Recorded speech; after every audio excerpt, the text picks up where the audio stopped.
we're back again in this steering wheel view on this car, which I quite like actually. And we're going to be talking about data collection. Now, we have talked about data collection before, but I didn't specify what is good data. And it's a great point, because I've been going through my own journal and reflecting on the last couple of months today. And I realized that I never really explained what good data is, and what I've learned and what I'm experiencing right now with the data I've collected, and why it is good to me is because I have specific set standards that I want to collect in terms of patterns, in terms of timings on my trades or in my trades, that is recorded on TradeZilla. And it's very easy once it's auto imported in from your broker. You can tick some boxes, write some notes, beautiful, done. It doesn't take long at all, and it doesn't make it a tedious task. It makes it actually quite fun and gamified. And to make sure you are correctly using or collecting data is make sure you have a strategy. But what points do you need? What's your checklist? Do you have a checklist? If not, why not?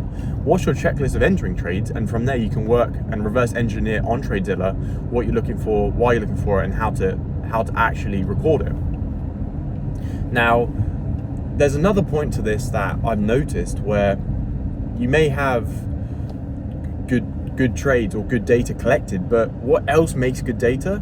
And it's actually the time frame. So for example, we can collect a month's worth of data. Let's say you take 5 trades a week, so let's say an average month 20 trades. Is that good data? In my opinion, no.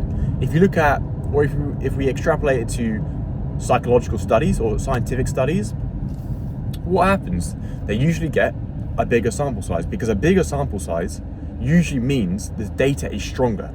And so if you have a sample size of 10 patients, 10 people taking part in the study itself isn't going to hold much validity. Very similar to trading, where if you have 10 trades, that data is not very strong. If you have 100 trades, that data is a lot stronger.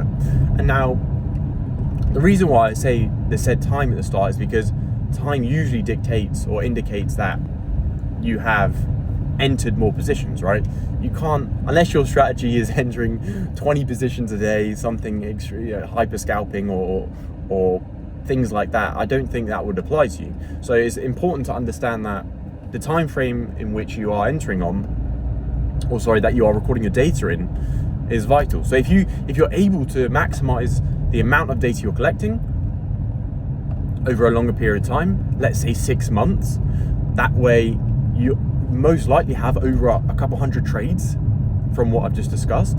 That's good data, because now you can, and if you've recorded it correctly as talked about in the previous or the start of this video, that means you can now review it and then fine tune from there. You can't fine tune something when it hasn't been collected correctly, because you're fine tuning something that doesn't need fine tuning. It's like trying to tune a guitar when you're deaf. You have no idea what it sounds like.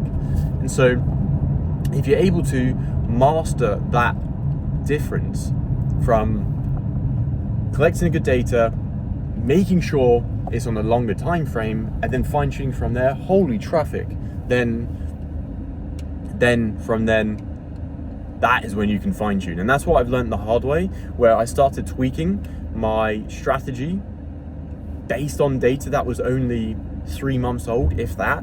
Let's say 70 trades, not even 50 trades, and that data isn't strong enough. So even if you think you're entering on, or should be entering at a certain time, the data isn't really strong enough. And so you need to let your strategy play out. And the best way to do this is backtesting. So if you backtest it over a 6-month period of time, you don't actually have to wait 6 months in real time. You can do it in a day, 2 days.